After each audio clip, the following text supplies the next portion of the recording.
चलिए स्टूडेंट, आज हम मैट्रिक्स में अलग अलग ऑपरेशंस करना सीखेंगे। तो ऑपरेशंस ऑफ मैट्रिक्स जैसे हम अलजेब्रा में एडिशन करते थे, सब्सट्रैक्शन करते थे, मल्टीप्लिकेशन करते थे, डिवाइडेशन करते थे, कुछ इस तरीके से ही हम मैट्रिक्स में भी अलग अलग ऑपरेशंस करेंगे, लाइक एडिशन, सब्सट्रैक्शन, मल्टीप्लिकेशन, डिवाइडेशन। हमें ये तीन तो करेंगे, लेकिन कहीं ना कहीं मैट्रिक्स में डिवाइडेशन सॉल्व नहीं करेंगे। तो सबसे पहले मैं आता हूँ addition of two matrix. Addition of two matrix की अगर बात करें तो दो मैट्रिक्स में, एक मैट्रिक्स मैंने ली ए आई जे एम क्रॉस एन की, एम बाई एन की एक मैट्रिक्स है, और सेकंड एक मैट्रिक्स ली बी आई जे, और जो इसका ऑर्डर है वो सेम होना चाहिए। दो मैट्रिक्स में तभी एडिशन पॉसिबल है जब दोनों का ऑर्डर क्या हो, सेम हो, तभी पॉसिबल है। चलिए देखते हैं। और जो रिजल्टेंट मैट्रिक्स बनकर आने वाली है वो कहीं ना कहीं इसी ऑर्डर की होगी, m बाई n की। ओके, लेट अस एक एग्जांपल ले लेता हूं मैं।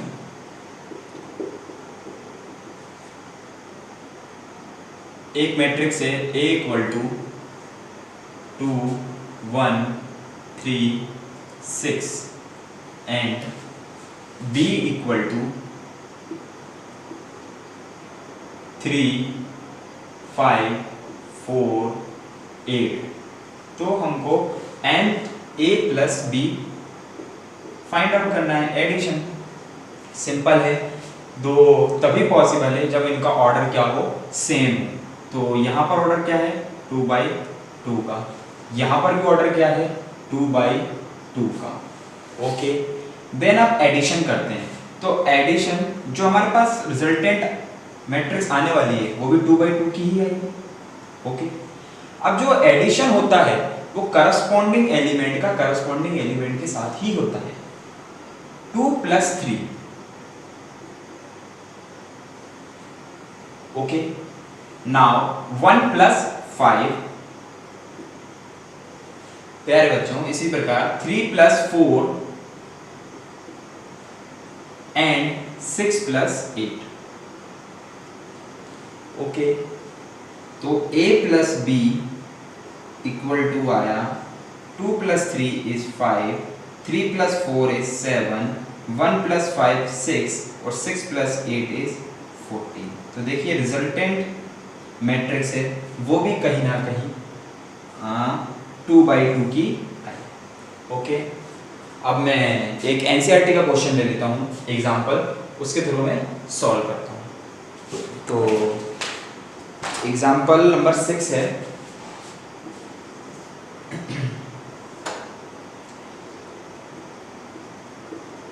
Example number 6 given a equal to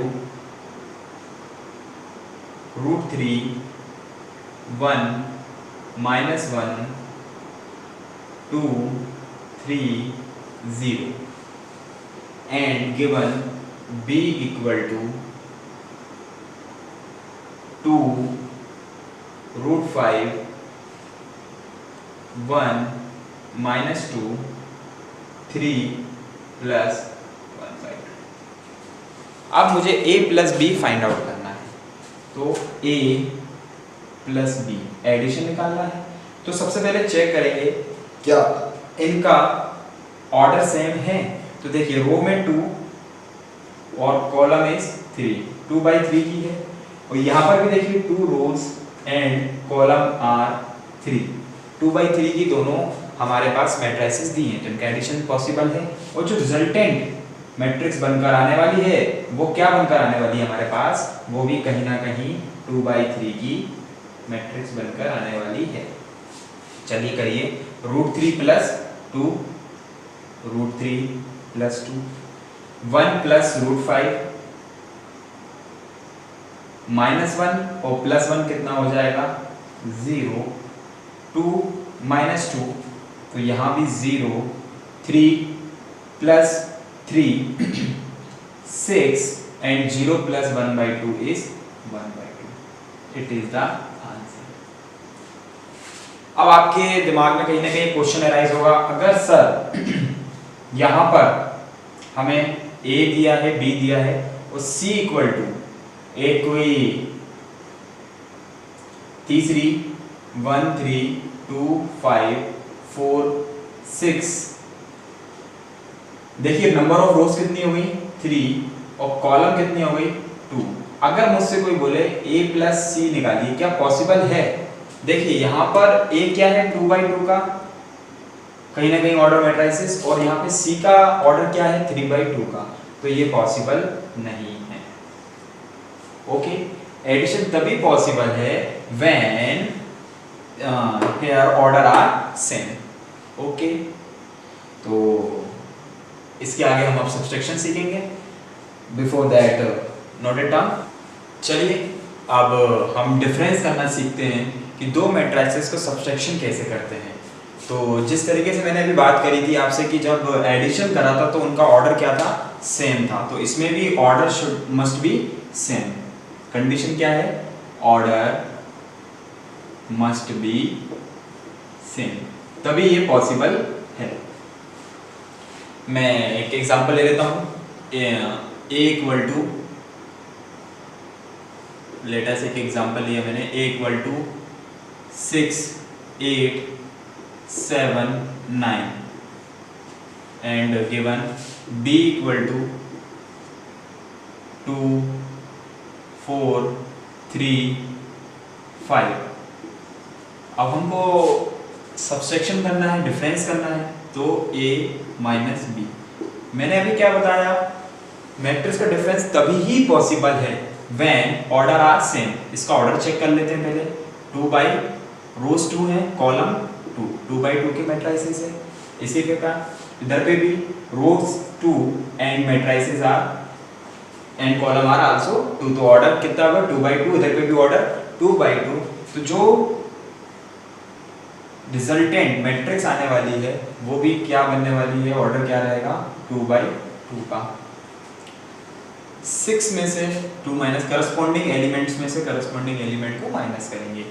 8 minus 4, now 7 minus 3 and 9 minus 5। Okay, so a minus b, 6 minus 2 is 4, 8 minus 4 is also 4, 7 minus 3 is 4 और 9 minus 5 is 4। तो देखिए 2/2 की एक हमारे पास कहीं ना कहीं सब्सट्रैक्शन करने पर मैट्रिसेस एक एग्जांपल देख लेते हैं एनसीईआरटी का। तो हमको दिया है कुछ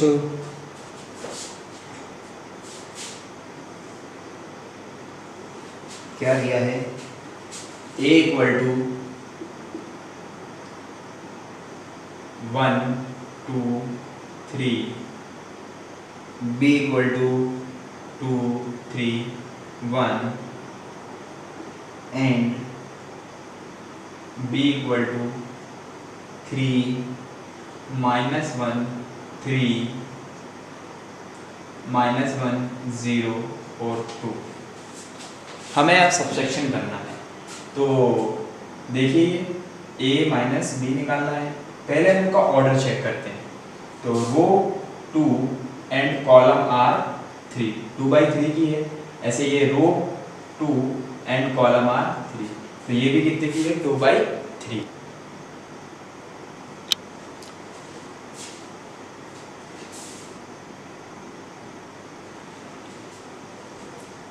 चलिए किसी भी मैट्रिसेस में एक स्केलर क्वांटिटी का मल्टीप्लिकेशन किस तरीके से होता है।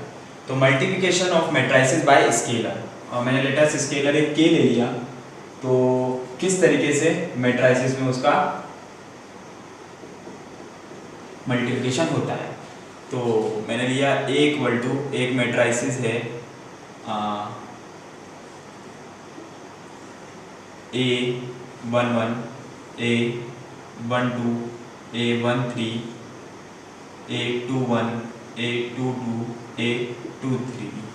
अब इसमें मुझे स्केलर k से मल्टीप्लिकेशन करना है। तो दोनों साइड मल्टीप्लिकेशन दोनों साइड होगा, कहीं ना कहीं बोथ साइड। तो k का मल्टीप्लाई मैंने लेफ्ट हैंड साइड करा, इसी तरह right hand side A11, A12, A13, A21, A22 and A23। तो जो K cross A scalar quantity का पूरे मैट्रिक्स के ईच एलिमेंट्स के साथ मल्टीप्लाई होगा। K into A11, K into A12, K into A13, K into A21, K into A22, K into A23। हर each element के साथ K का मल्टीप्लिकेशन हो रहा है।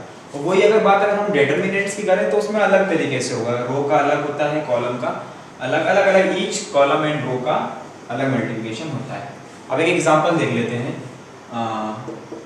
मेरे पास एक कोई मैट्रिक्स गिवन है 1 2 4 6 3 5। अब मुझे क्वांटिटी से किसी quantity scalar quantity let us 2 से मल्टीप्लिकेशन करना है, मल्टीप्लिकेशन ऑफ 2। तो बोथ साइड मैंने 2 से मल्टीप्लाई करा, 2 क्रॉस 1 6 2 3 4 5। तो students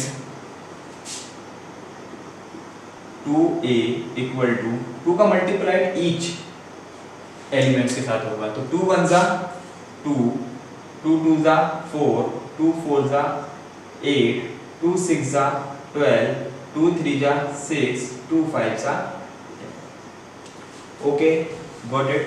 it's mean scalar quantity का ईच एलिमेंट्स के साथ मल्टीप्लिकेशन हो रहा है। Note it down. Then 2 matrices का मल्टीप्लिकेशन देखते हैं। चलिए स्टूडेंट, तो अब देखते हैं हम मल्टीप्लिकेशन मैट्रिसेस में किस तरीके से पॉसिबल है। तो मैंने एक मैट्रिसेस लिया, A equal to general form A I J n cross n की एक मैट्रिसेस ली, and B equal to A I J, और जो ये मैट्रिसेस है वो P क्रॉस Q की है। दो मैट्रिसेस का मल्टीप्लिकेशन करना है, A इंटू B करना है। तो दो मैट्रिसेस का मल्टीप्लिकेशन तभी पॉसिबल है जब पहले वाले मैट्रिसेस की कॉलम इक्वल टू फर्स्ट वाले सेकंड वाले मैट्रिसेस के रो के इक्वल हो। It's mean n equal to p है, तभी पॉसिबल है। ओके, मेरा मतलब कहने का है कि n इक्वल टू p मतलब number of column first matrices is always equal to the number of second matrices row। Okay, तो जो हमारा रिजल्टेंट मैट्रिसेस बनकर आने वाला है A I J की फॉर्म में, वो पहले वाले मैट्रिसेस की number of rose and second वाले मैट्रिसेस के नंबर ऑफ कॉलम के इक्वल होने वाला है। ओके, चलिए मैं एक एग्जांपल लेके सॉल्व करता हूँ पहले, उसके बाद अपन आगे चर्चा करेंगे। एक एग्जांपल लिया मैंने, बुक से ले लेता हूँ एक एग्जांपल। तो दिया हुआ है A equal to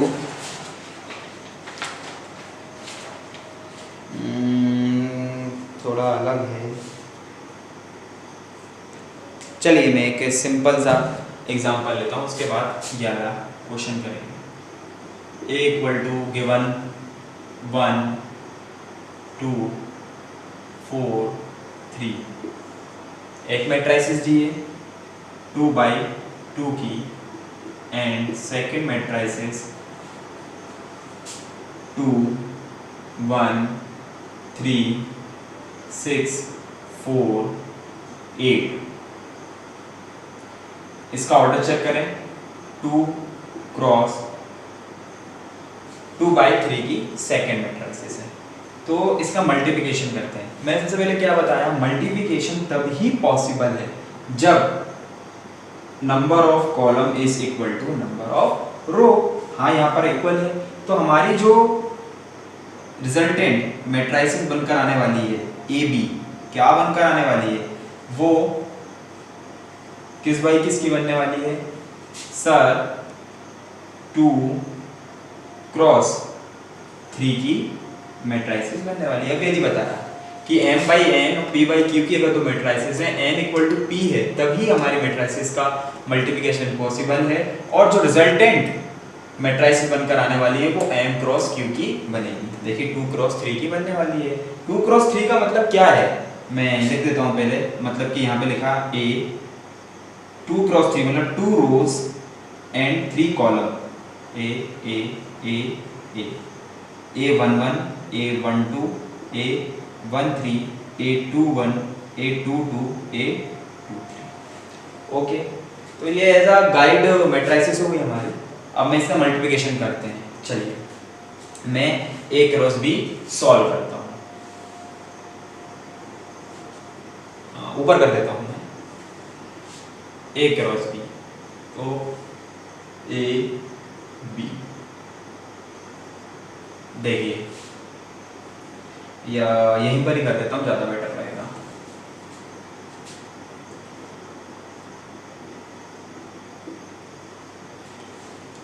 AB, so A11 मतलब कि इस रो का इस वाले कॉलम के साथ मल्टीप्लिकेशन होना है, तो 1 2 जा 1 क्रॉस 2, देन हमें प्लस करस्पॉन्डिंग एलिमेंट को करस्पॉन्डिंग एलिमेंट से मल्टीप्लाई करेंगे, तो 2 क्रॉस 6।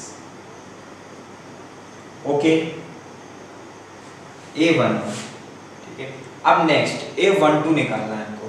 देखिए रो ये first row and second column, इसका मल्टीप्लिकेशन होगा, तो 1 1 जा एंड प्लस 2 4 जा।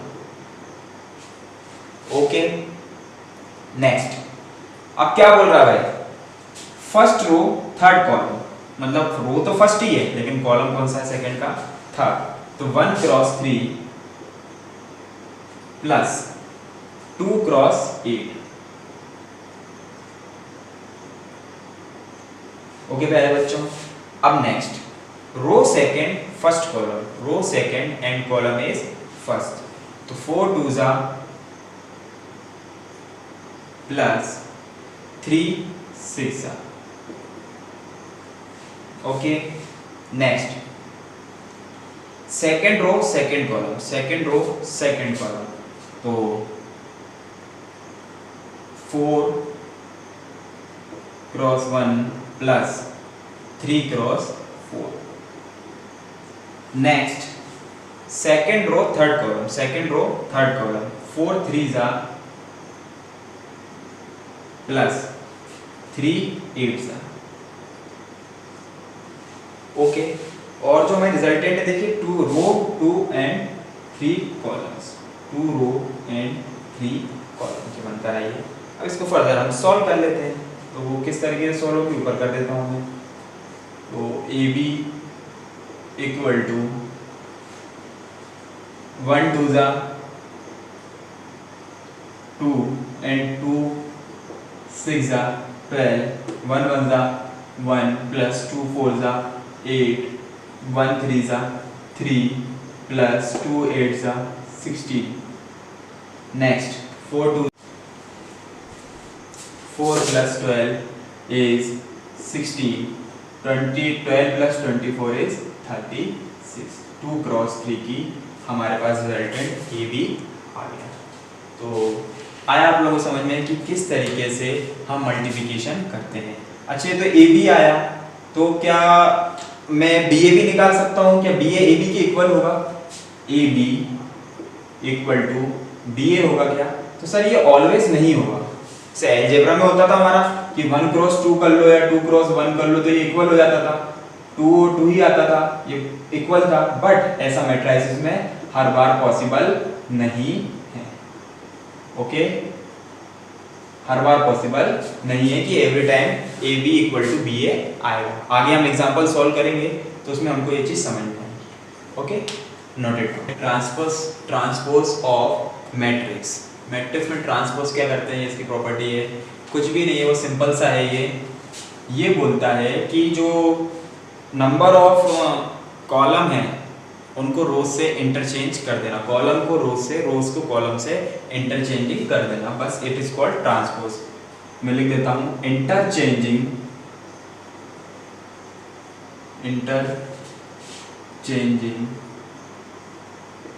रोज इनटू कॉलम।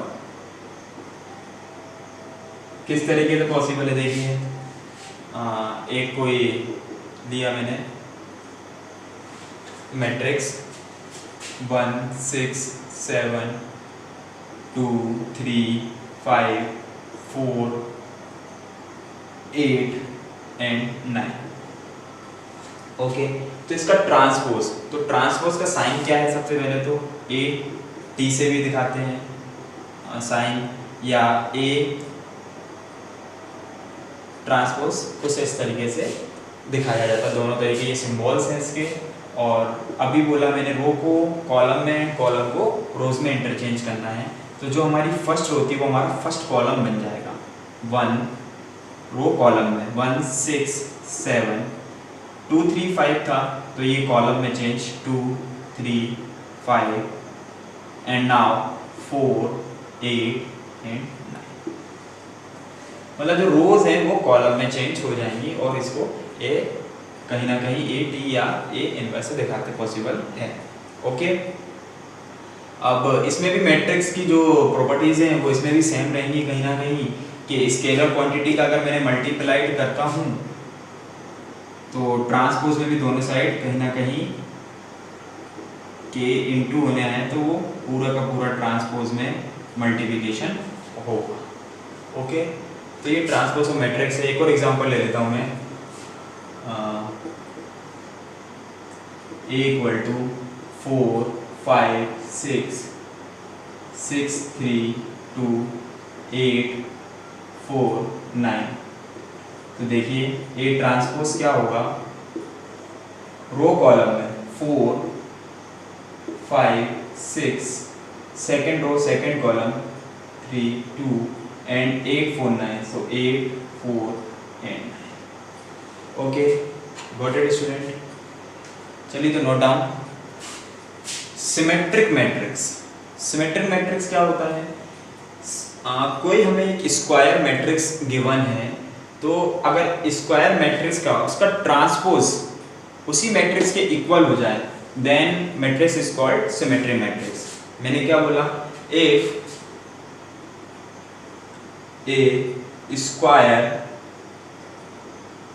मैट्रिक्स ए और वो उसके ट्रांसपोज के इक्वल हो जाए then matrix is called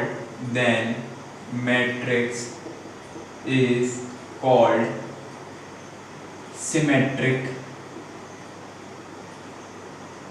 matrix.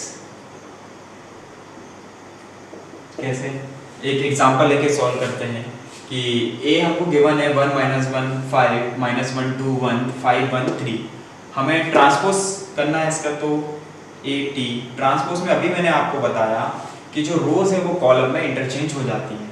तो मैंने फर्स्ट रो को फर्स्ट कॉलम बनाया 1 -1 5 1 -1 5 -1 2 1 -1 2 1 5 1 3 5 1 एंड 3।